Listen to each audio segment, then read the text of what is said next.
والصلاة والسلام على نبينا محمد وعلى آلہ وصحبہ اجمعین، اما بعد۔ رات 16واں پارہ پڑھا گیا اور اس پارے میں سورہ کہف بھی داخل ہے۔ سورہ کہف کا کچھ حصہ 15ویں پارے میں ہے اور کچھ حصہ 16ویں پارے میں ہے۔ سورہ کہف کا جو آخری حصہ ہے، اس حصے میں اہم واقعہ آیا ہے موسیٰ علیہ السلام کا اور خضر علیہ السلام کا۔ زیادہ مشہور لفظ ہے خضر، ویسے خضر بھی بول دیتے ہیں لیکن زیادہ مشہور ہے خضر۔ تو موسیٰ علیہ السلام اور خضر علیہ السلام کا بہرحال یہ واقعہ آیا ہے۔ واقعہ کچھ یوں ہے، تفصیلات میں تو نہیں جا سکتے لیکن مختصر طور پہ، کہ موسیٰ علیہ السلام سے سوال کیا گیا کہ کیا آپ سے بھی زیادہ کوئی علم رکھنے والا ہے؟ تو انہوں نے کہا تھا کہ مجھ سے زیادہ علم رکھنے والا کوئی نہیں ہے۔ کیوں کہا تھا؟ کیونکہ سمجھتے تھے کہ میں نبی ہوں اور نبی کے اوپر وحی نازل ہوتی ہے، نبی کے اوپر جبریل علیہ السلام اللہ کی طرف سے دین اور شریعت لے کر نازل ہوتے ہیں، تو نبی سے بڑھ کر علم والا کون ہو سکتا ہے؟ انہوں نے کہا تھا کہ میں ہی سب سے زیادہ علم رکھنے والا ہوں۔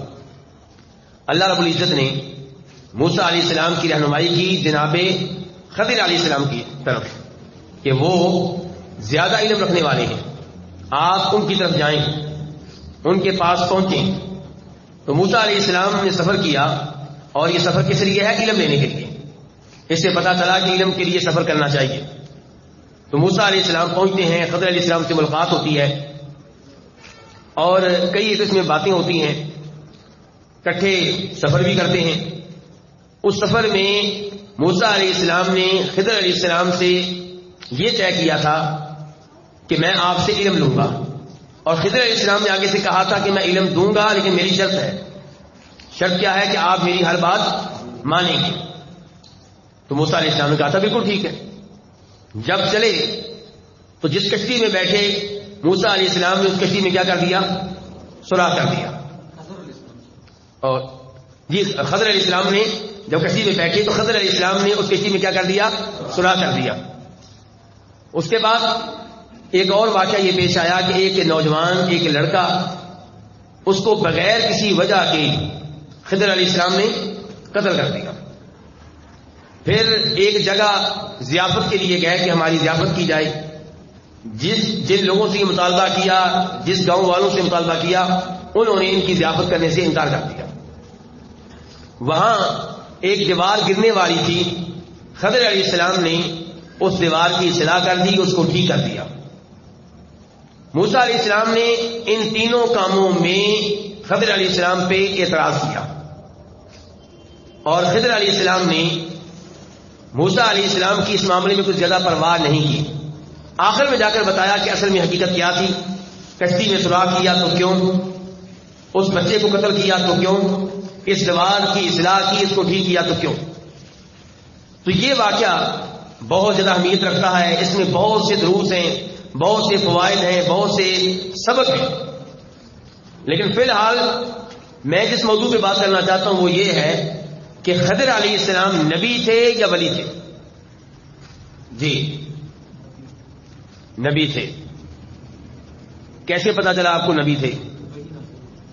کیسے پتا چلا آپ کو کہ وہ نبی تھے؟ خضر علیہ السلام، وہ تو میں کہہ رہا ہوں نا، تو میری رائے غلط بھی ہو سکتی ہے۔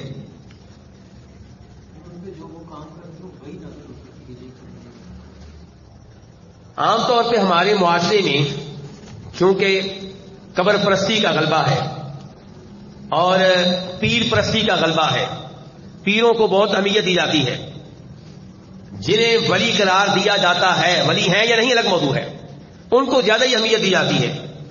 تو ایسے لوگ جو ہیں، دوسرے لفظوں میں آپ کہہ لیں صوفی حضرات، صوفی حضرات کیا چاہتے ہیں کہ خضر کو نبی نہ مانا جائے، کیا مانا جائے؟ ولی۔ بولیے ذرا کیا مانا جائے؟ ولی۔ فائدہ کیا ہوگا ان کو؟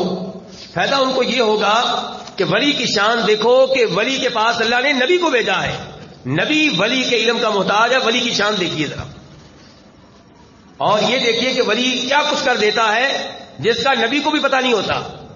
ولی نے کشتی میں سوراخ کر دیا، ولی نے بندہ مار دیا، اور نبی کے پاس چونکہ اندرونی علم نہیں تھا، باطنی علم نہیں تھا، بس ظاہری علم تھا، وہ اعتراض کرتے رہے، لیکن جو ولی نے کیا وہ ٹھیک تھا.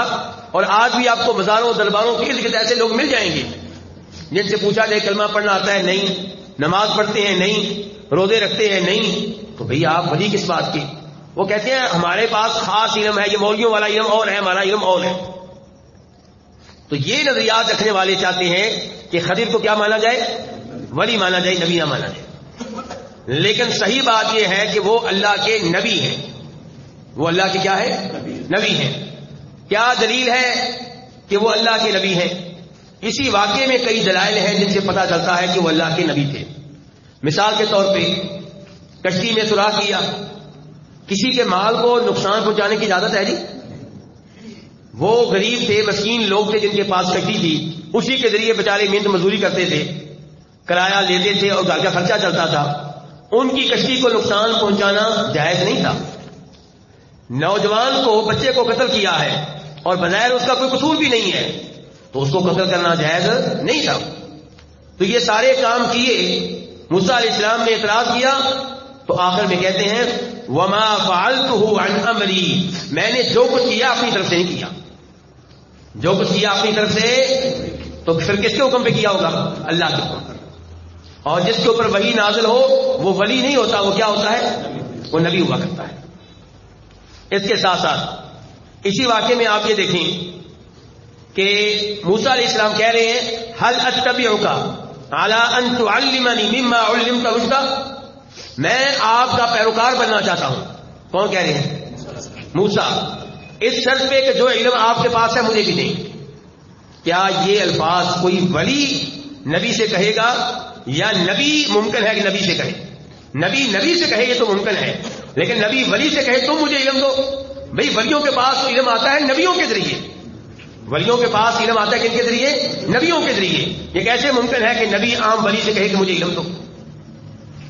اس کے علاوہ ستجدنی انشاء اللہ صابرا ولا اعصی لک امرا، موسیٰ علیہ السلام کہہ رہے ہیں کہ میں آپ کی پیروی کروں گا، آپ کے ساتھ صبر کروں گا، کوئی اعتراض نہیں کروں گا اور آپ کے کسی بھی حکم کی خلاف ورزی نہیں کروں گا. غیر مشروط اطاعت کس کی ہوتی ہے؟ یا اللہ کی یا اللہ کے رسول کی. غیر مشروط کا مطلب کیا ہوتا ہے جی؟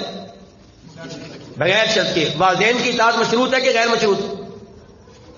مشروط. کہ آپ کا ابا جی وہ آرڈر مانوں گا جو شریعت کے خلاف نہ ہوگا، ورنہ نہیں مانوں گا. خاوند کی اطاعت مشروط ہے، لیکن اللہ کے رسول کی اطاعت کیا ہوتی ہے؟ غیر مشروط. اور یہاں پہ موسیٰ علیہ السلام کہہ رہے ہیں غیر مشروط اطاعت آپ کا ہر آرڈر مانوں گا. اگر ہوتے خضر غیر نبی ان کے ولی تو موسیٰ کہتے آپ کا ہر وہ آرڈر مانوں گا جو شریعت کے خلاف نہیں ہوگا، لیکن وہ تو کہہ رہے ہیں ولا اعصی لک امرا، جو بھی آرڈر آپ نے دے دیا میں مانوں گا. اس سے بھی پتا چلا کہ وہ کیا تھے؟ وہ نبی تھے. اور اس کے بعد یہ ایت بھی کہ خضر علیہ السلام نے کہا موسیٰ علیہ السلام سے کہ آپ اس چیز پہ صبر کر ہی نہیں سکتے جس کی حقیقت کا آپ کے پاس علم نہیں ہے. علی ما لم تحط به خبرا وکیف تصبر علی ما لم تحط به خبرا، آپ کیسے صبر کر سکیں گے ان امور پہ جن کی حقیقت کا آپ کو علم ہی نہیں ہے. خضر کو علم ہے، موسیٰ علیہ السلام کو علم نہیں ہے. اس سے پتا چلا کہ وہ بھی نبی ہیں اور یہ بھی نبی ہیں. کچھ معلومات ایک نبی کے پاس تھیں، کچھ معلومات دوسرے نبی کے پاس تھیں. تو ان سارے دلائل سے یہ پتا چلتا ہے کہ خضر علیہ السلام کیا تھے؟ وہ نبی تھے. اور وہ صرف ولی نہیں تھے، ہر نبی ولی بھی ہوتا ہے. تو یہ آپ کہہ سکتے ہیں وہ ایسے ولی تھے کہ جو نبی تھے، اور موسیٰ علیہ السلام بھی ولی ہے اور نبی ہے. کچھ کہنے والوں نے کہا کہ فرشتے تھے، لیکن اس کی کوئی دلیل نہیں ہے. کہنے والوں نے اس کے علاوہ بھی بہت کچھ کہا ہے، اور اس موضوع کو پڑھیں گے تو بڑی لمبی چوڑی تفصیلات ملے گی، لیکن بغیر کسی دلیل کے. جو اس قول کو اہل تحقیق اور محقق علماء کرام نے اختیار کیا ہے وہ یہی ہے کہ وہ اللہ کے نبی تھے. اچھا، خضر علیہ السلام زندہ ہیں کہ فوت ہو چکے ہیں؟ فوت ہو چکے ہیں. یہ آپ کی مسجد میں فوت ہو چکے ہوں گے، باقی مساجد میں جائیں آپ کو پتا چلے گا. باقی مساجد میں جائیں گے آپ کو پتا چلے گا آپ کی زندہ ہیں. اور آپ کے پاس کوئی ولی ہوتے ہی نہیں. جن کے پاس ولی اور پیر ہیں ان کے ولی اور پیروں کی آج بھی ان سے ملاقاتیں ہوتی ہیں. کسی کی مکہ میں ہوتی ہے، بلکہ ایسے وظیفے آپ کو مل جائیں گے. کیا مل جائیں گے؟ کس نے بتائے؟ جی ہمارے پیر صاحب کو خضر علیہ السلام نے بتائے تھے. تو وہ آج بھی سرگرم عمل ہیں، باقاعدہ ان کے اولیاء سے ان کی ملاقاتیں ہوتی ہیں. آپ کی قوم میں نہ کوئی ولی ہو اور نہ کوئی ملاقاتیں ہوں. تو میرے بھائیوں صحیح موقف یہ ہے کہ خضر علیہ السلام حیات نہیں ہے، زندہ نہیں ہے. اس کے کئی ایک دلائل ہیں. امام بخاری کا بھی یہی موقف ہے کہ وہ زندہ نہیں ہے، امام ابن تیمیہ کا بھی یہی موقف ہے کہ وہ زندہ نہیں ہے، حافظ ابن حجر کا بھی یہی موقف ہے کہ وہ زندہ نہیں ہے. دلائل کیا ہے کہ وہ زندہ نہیں ہے؟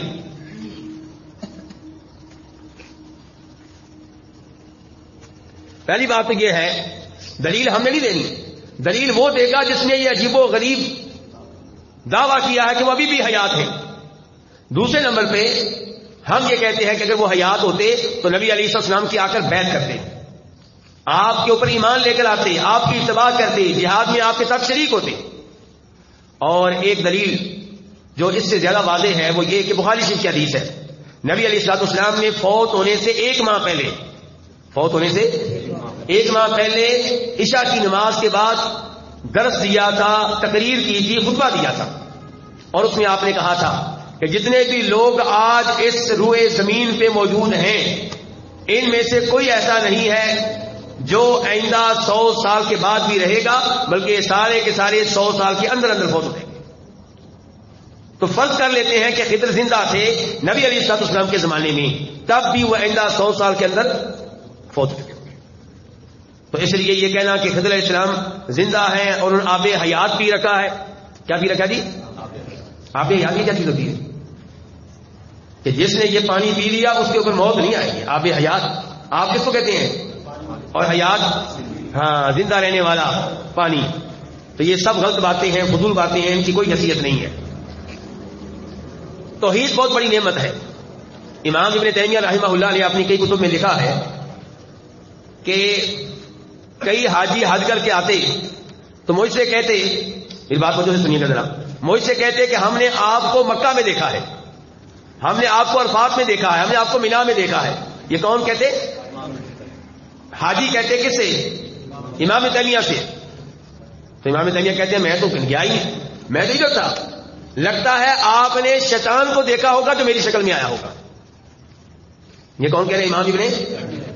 اور اگر وہ امام ابن تیمیہ ہوتے دوسرے محلے سے، اگر ابن تیمیہ ہوتے دوسری قوم سے، کہتے لوگوں سن لو، گواہ رہو، یہ حاجی کہہ رہے ہیں، یہ میرے رب کی کرامت ہے، میرے رب نے مجھے تو پہنچایا تھا، میں رات گیا تھا، صبح واپس بھی آ گیا تھا، دیکھو انہوں نے مجھے دیکھا ہوگا.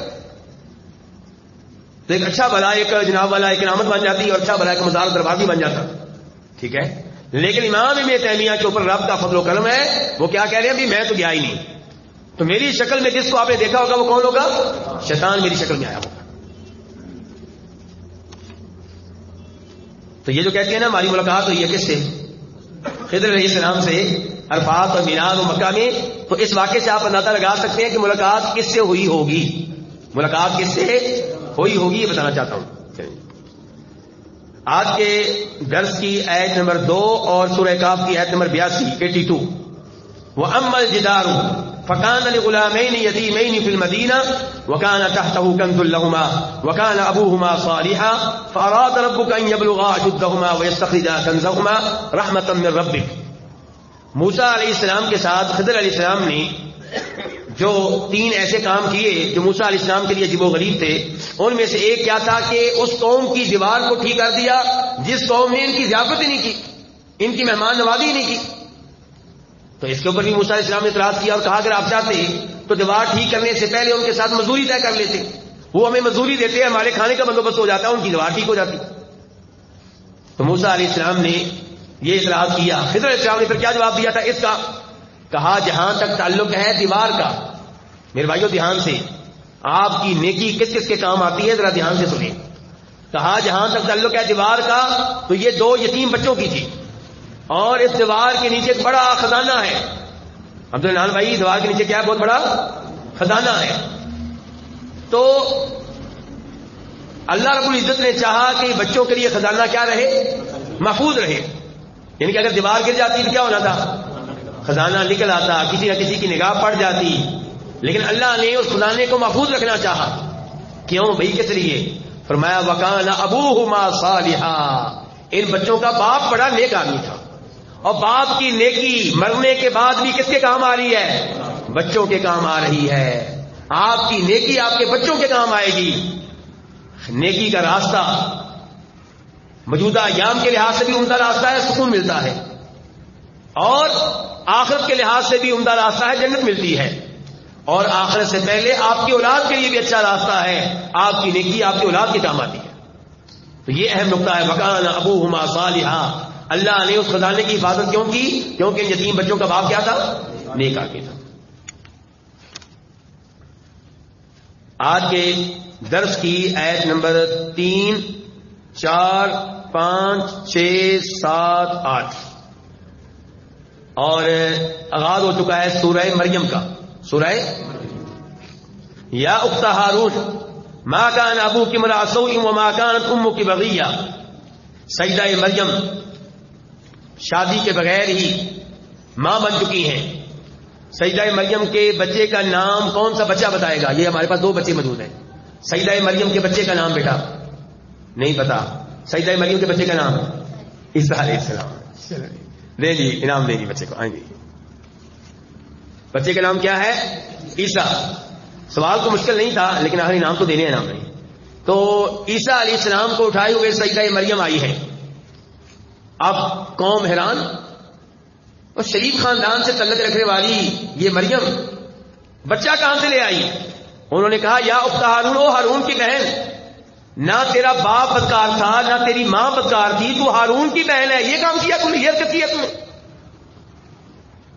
سوال یہ ہے وہ سوال جس کو اوپر انعام ملے گا انشاءاللہ، اچھا انعام ملے گا. ہارون کی بہن سجدہ مریم،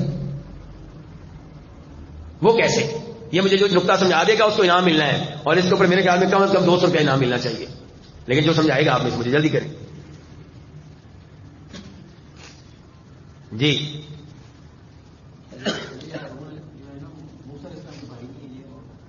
یہ اور ہے.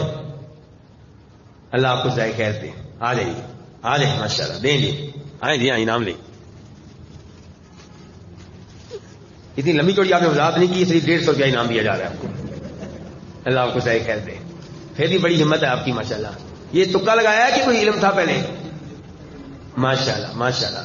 دیکھیے بھائی دیکھیے، مغیرہ بن شعبہ، کیا نام لیا میں نے؟ یہ مشہور و معروف صحابی ہیں. یہ کون ہے؟ مشہور و معروف صحابی ہیں مغیرہ بن شعبہ رضی اللہ تعالی عنہ. اور مجھے امید ہے کہ یہ وہ صحابی ہیں جو ہمارے علی مرزا صاحب سے بچ نہیں سکے ہوں گے. یہ ان صحابہ کے نام میں سے ہیں جو ہمارے علی مرزا صاحب سے بچ نہیں سکے ہوں گے. تو یہ مغیرہ بن شعبہ، ان کو نبی علیہ الصلوۃ والسلام نے نجران بھیجا تھا. کہاں بھیجا تھا؟ نجران کس ملک میں واقع ہے؟ سعودیہ میں ہے. نجران کہاں ہے؟ سعودیہ میں، یمن کی سائڈ میں. تو وہاں پہ ان کو گورنر بنا کے بھیجا. تو وہاں پہ جب انہوں نے سورہ مریم پڑھی تو یہودیوں عیسائیوں نے اعتراض کر دیا.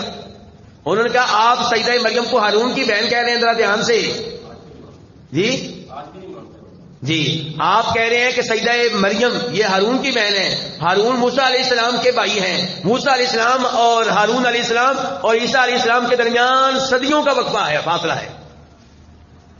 تو کہنا یہ چاہتے ہیں کہ تمہارا قرآن کیا ہے؟ غلط ہے. تمہارا قرآن نعوذ باللہ کیا ہے؟ غلط ہے. تو مغیرہ بن شعبہ جب مدینہ آئے تو نبی علیہ الصلوۃ والسلام سے اس موضوع پہ بات کی. تو آپ نے کہا کہ مغیرہ ان کو بتا دینا کہ وہ لوگ اپنے بچوں کے نام نبیوں کے ناموں پہ رکھا کرتے تھے، صالحین نیک لوگوں کے ناموں پہ اپنے بچوں کے نام رکھا کرتے تھے. یعنی کہ سجدہ مریم کے والد نے اپنے بیٹے کا نام نبی ہارون کے نام پہ رکھا ہے. سمجھے نا؟ تو وہ ہارون تو نبی تھے جو موسیٰ علیہ السلام کے بھائی ہیں، اور سجدہ مریم کے بھائی ہارون جو ہے یہ نبی نہیں ہے لیکن ایک شریف آدمی تھے، معزز آدمی تھے، نیک آدمی تھے. اسی لیے ان کو تانا دیا جا رہا ہے. کس کو تانا دیا جا رہا ہے؟ سجدہ مریم کو. اور ہارون کی بہن ہو کے تو نے یہ کیا کیا ہے؟ فاشارت الیہ. اب سجدہ مریم نے چپ کا روزہ رکھا ہوا تھا. کون سا روزہ؟ خاموش رہنے کا روزہ. جی ہاں، خاموش رہنے کا روزہ رکھا ہوا تھا. اس لیے انہوں نے اشارہ کر دیا. اشارہ کدھر کیا؟ بچے کی طرف. انہوں نے کہا بھی کیف نکلم من کان فی المہد صبیا. بچہ ابھی چھوٹا ہے، بولنے کی عمر میں نہیں ہے، گود کا بچہ ہے، اس سے ہم کیا سوال کریں، کیا پوچھیں، وہ کیا جواب دے گا؟ قال انی عبد اللہ. بچہ بول پڑا. نہیں بچہ بول پڑا. بچے نے کہا انی عبد اللہ، میں اللہ کا بندہ ہوں. غور کیجیے ذرا. عیسائی کیا کہتے ہیں؟ عیسیٰ علیہ السلام کیا ہے؟ معبود ہیں یا 3 معبودوں میں سے ایک ہیں یا اللہ کے بیٹے ہیں. اور عیسیٰ علیہ السلام کا پہلا جملہ بتا رہا ہے کہ نہ معبود ہوں، نہ 3 معبودوں میں سے ایک ہوں، نہ اللہ کا بیٹا ہوں. انی عبد اللہ، میں اللہ کا بندہ ہوں. آتانی الکتاب وجعلنی نبیا، اللہ نے مجھے کتاب دینی ہے. اللہ نے کتاب مجھے جو دینی ہے تقدیر میں لکھا ہوا ہے. وجعلنی نبیا، اور میری تقدیر میں یہ بھی لکھا ہوا ہے کہ اللہ نے مجھے نبی بنانا ہے. وجعلنی مبارکا اینما کنت، میں جہاں بھی رہوں گا بابرکت بن کر رہوں گا. لوگ مجھ سے فائدہ اٹھائیں گے میرے علم سے، اور میں ان کو ہدایت کا راستہ دکھاؤں گا. وَأَوْصَانِي بِالصَّلَاةِ وَالزَّكَاةِ مَا دُمْتُ حَيًّا، اللہ نے مجھے وصیت کی ہے، مجھے تاکیدی حکم دیا ہے کہ جب تک زندہ رہوں نمازیں پڑھتا رہوں، زکات دیتا رہوں. اور میرے بھائیوں کتنے آپ خوش نصیب ہیں، آپ نے نماز پڑھی ہے، وہ والی عبادت کی ہے جو پرانے نبی بھی کرتے رہے ہیں. آپ کا تعلق نبیوں سے جا کے قائم ہو جاتا ہے. آپ زکات دیتے ہیں جو نبی دیتے رہے ہیں. اور اس سے پتا چلا کہ نمازیں کب تک پڑھنی آپ نے دی؟ جب تک موت نہ آ جائے. وَاعْبُدْ رَبَّكَ حَتَّىٰ يَأْتِيَكَ الْيَقِينُ. اور یہاں پہ بھی کیا مَا دُمْتُ حَيًّا. اور آپ کے معاشرے میں آپ کو ایسے لوگ ملیں گے جو نمازیں نہیں پڑھتے، لوگ پھر بھی ان کو پیر مانتے ہیں، ولی مانتے ہیں. اعتراض کریں وہ کہتے ہیں پیر صاحب پہنچ گئے. پیر صاحب کیا ہو گیا جی؟ ہاں پہنچ گیا جی. اب کیا ہو گیا؟ اب نمازیں معاف. اور صحابہ کرام میں سے کسی صحابی کو نمازیں معاف نہیں ہوئی، نبیوں میں سے کسی نبی کو نمازیں معاف نہیں ہوئی. عیسیٰ علیہ السلام کہہ رہے ہیں مجھے نماز پڑھنے کا حکم ہے اس وقت تک جب تک میں زندہ ہوں. وَبَرًّا بِوَالِدَتِي، اور اللہ نے مجھے اپنی والدہ کے ساتھ نیکی کرنے والا بنایا ہے، ان کی اطاعت کرنے والا بنایا ہے، ان کی خدمت کرنے والا بنایا ہے. وَلَمْ يَجْعَلْنِي جَبَّارًا شَقِيًّا، اللہ نے مجھے سرکش نہیں بنایا، نافرمان نہیں بنایا. تو یہ ہے جی عیسیٰ علیہ السلام اور یہ ہے ان کا تعارف. اس کے بعد آج کے درس کی آیت نمبر 9 اور سورہ مریم کی آیت نمبر 42. اذ قال لأبيه يا أبت لم تعبد ما لا يسمع ولا يبصر ولا يغني عنك شيئا. جب باپ مشرک ہو، جب باپ غیر مسلم ہو، جب باپ توحید پہ نہ ہو تو اس کے ساتھ سلوک کیسا ہوگا؟ اس کی خدمت کرنی ہے کہ نہیں کرنی؟ اس کی عزت کرنی ہے کہ نہیں کرنی؟ کیونکہ مشرک ہے، اللہ کا دشمن ہے. اور اسے تبلیغ کرنی ہے کہ نہیں کرنی؟ ابراہیم علیہ السلام سے سیکھیے کہ ایک ہی وقت میں ایسے باپ کی عزت بھی کرنی ہے اور خاموش بھی نہیں رہنا، توحید کی دعوت دینی ہے، شرک سے منع کرنا ہے. کہہ رہے ہیں یا اباتی، اے ابا جی، لما تعبدون، آپ کیوں عبادت کرتے ہیں ان کی جو سنتے نہیں ہیں؟ وہ رب کیسے ہوگا جو سنتا ہی نہیں ہے؟ اور جب سنتا نہیں ہے تو میری حاجت کو کیسے پورا کرے گا؟ جب سنتا ہی نہیں اس کو کیسے پتا چلے گا کہ میں نے ذکر کیا کہ نہیں کیا اس کا؟ آپ ان کی عبادت کیوں کرتے ہیں جو سنتے نہیں؟ ولا یبصر، اور دیکھتے نہیں، ولا یغنی عنک شیئا، اور جو تجھے کچھ بھی فائدہ نہیں دے سکتے. اس کا مطلب ہے رب وہ ہوتا ہے جو سنتا ہے، رب وہ ہوتا ہے جو دیکھتا ہے، رب وہ ہے جو ہر کام کی تدبیر کرتا ہے، جس کے بغیر دنیا کا کوئی کام ہوتا ہی نہیں ہے. اس کے بعد آیت نمبر 46 اور 47 سورہ مریم کی. اب کیا ہوا؟ تبلیغ کر رہے ہیں ابراہیم علیہ السلام. اب ان کے والد کے الفاظ سنیے. قال اراغب انت عن آلہتی یا ابراہیم، اے ابراہیم تو میرے معبودوں سے اعراض کرتا ہے، نفرت کرتا ہے، منہ موڑتا ہے. لئن لم تنتہی، اگر تو باز نہ آیا، لارجمنک، پتھر مار مار کے تجھے ختم کر دوں گا. واہجرنی ملیا، اور چلا جا یہاں سے، نکل جا یہاں سے، صحیح سلامت نکل جا ورنہ تیری خیر نہیں ہے. ابراہیم علیہ السلام کے ساتھ والد کا انداز دیکھیں اور ان کا انداز دیکھیں. اس کے جواب میں کیا کہتے ہیں؟ آیت نمبر 47 کہتے ہیں سلام علیکہ ابا جی، اللہ آپ کو سلامت رکھے. سأستغفر لک ربی، میں آپ کے لیے دعائے مغفرت کرتا رہوں گا. انہ کان بی حفیہ، میرا رب میرے اوپر بڑا رحم کرنے والا ہے، میرا بڑا اہتمام کرنے والا ہے. تو یہ ہے میرے بھائیوں کہ چاہے آپ کا باپ غیر مسلم ہو، چاہے بے نماز ہو، بدتمیزی نہیں کرنی، گستاخی نہیں کرنی، توہین نہیں کرنی، دنیاوی لحاظ سے اچھا سلوک کرنا ہے، والد کو تحفے بھی دینے ہیں، والد کی خدمت بھی کرنی ہے، لیکن نماز پڑھنے کی ترغیب بھی دینی ہے، توحید اپنانے کی ترغیب بھی دینی ہے، شرک سے منع بھی کرنا ہے. پھر اس کے بعد ہے سورہ طٰہٰ. سورہ طٰہٰ کی بس ایک دو آیتیں آپ کے سامنے رکھوں گا. پہلے نمبر پہ آیت نمبر 42 43 44. اذهب انت واخوك بآیاتی ولا تنیا فی ذکری، اے موسیٰ آپ اور آپ کے بھائی ہارون میری نشانیاں لے کر کس کے پاس جاؤ؟ فرعون کے پاس. ولا تنیا فی ذکری، اور مسلسل میرا ذکر بھی کرتے رہو. فرعون کے پاس جانا ہے، آپ سچے ہیں، حق میں ہیں، اس کے باوجود مدد لینی ہے اللہ کے ذکر سے، اللہ کے ذکر کرتے رہنا آپ نے. اذهبا الى فرعون انه طغى، فرعون کی طرف جائیے وہ بڑا سرکش ہو چکا. فقولا له قولا لینا، فرعون جو اپنے آپ کو رب کہتا تھا، اللہ تعالیٰ کہہ رہے ہیں دونوں سے. کن دونوں سے بیٹا؟ اچھا بتائیے کن دونوں سے بیٹا؟ فرعون سے، وہ تو بالکل چھوٹا ہے. ہاں جی چلیے کون بتائے گا اللہ تعالیٰ کن دونوں سے کہہ رہے ہیں؟ ہاتھ کھڑا کریں ذرا. وہ آپ نے ہاتھ کھڑا کرنے سے پہلے بتا دیا. حاجی صاحب نے بتایا. چلیے حاجی صاحب کو اللہ جزائے خیر دے. چلیں جی، تو اللہ تعالیٰ موسیٰ علیہ السلام ہارون علیہ السلام سے کہہ رہے ہیں کہ فرعون سے بات نرمی سے کرنی ہے. حالانکہ وہ اپنے آپ کو رب کا شریک کہتا ہے، رب ہوں کہتا ہے. اللہ تعالیٰ کہتے ہیں کہ جاتے ہی اس کو کوڑے مارنے ہیں، جاتے ہی ایک دفعہ اس پہ حملہ کر دینا، دیکھا جائے گا بعد میں کیا ہوتا ہے. نہیں، دعوت و تبلیغ کا انداز نرمی سے، پیار سے. اللہ تعالیٰ کہہ رہے ہیں نرمی سے اس سے بات کرنی ہے. تو میرے بھائیوں اس سے سیکھیں کہ میرے گھر میں، آپ کے گھر میں، میرے رشتے داروں میں، آپ کے رشتے داروں میں، دوستوں میں اگر کوئی راہ راست پہ نہیں ہے، بے نماز ہے، کفر و شرک پہ لگا ہوا ہے، تو اس کی اصلاح کیجیے پیار کے ساتھ، محبت کے ساتھ، اخلاق کے ساتھ. آخری ہے وَمَنْ أَعْرَضَ عَنْ ذِكْرِي فَإِنَّ لَهُ مَعِيشَةً ضَنْكًا وَنَحْشُرُهُ يَوْمَ الْقِيَامَةِ أَعْمَى. یہ سورہ طٰہٰ کی آیت نمبر 126 ہے. اللہ تعالیٰ کہتے ہیں کہ جس نے میرے ذکر سے اعراض کیا. اللہ کے ذکر سے مراد کیا ہے؟ نہیں، اللہ کے ذکر سے کیا مراد ہے؟ یہاں پہ اس سے مراد اللہ کا قرآن ہے، اللہ کا کلام ہے. جس نے میرے کلام سے اعراض کیا تو اس کی زندگی بڑی تنگ ہوگی، اور روز قیامت ہم اس کو اندھا کر کے اٹھائیں گے. کہے گا اے میرے رب تو نے مجھے اندھا کر کے کیوں اٹھایا ہے؟ میری تو بینائی ہوا کرتی تھی.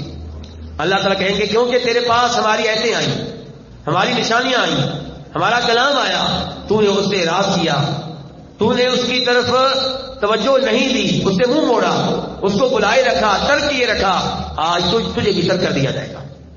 تو میرے بھائیوں اس سے پتا چلا کہ قرآن کریم سے منہ موڑنا، کئی دن تک تلاوت نہ کرنا، اس کو سمجھنے کی کوشش نہ کرنا، یہ کوئی اچھی بات نہیں ہے. اللہ رب العزت سے دعا ہے کہ اللہ تعالی ہمیں قرآن کریم کی خوب تلاوت کرنے کی توفیق عنایت فرمائے، اسے سمجھنے کی توفیق عنایت فرمائے، اس کا معنی مفہوم جاننے کی توفیق عنایت فرمائے. اللہ کرے کہ ہم اس عمر میں بھی اس کو یاد کرنے کی کوشش کریں، تاکہ روز قیامت ہم سے کہا جائے پڑھتا جا اور چڑھتا جا. وصلی اللہ تعالی علی نبینا محمد وعلی آلہ وصحبہ اجمعین.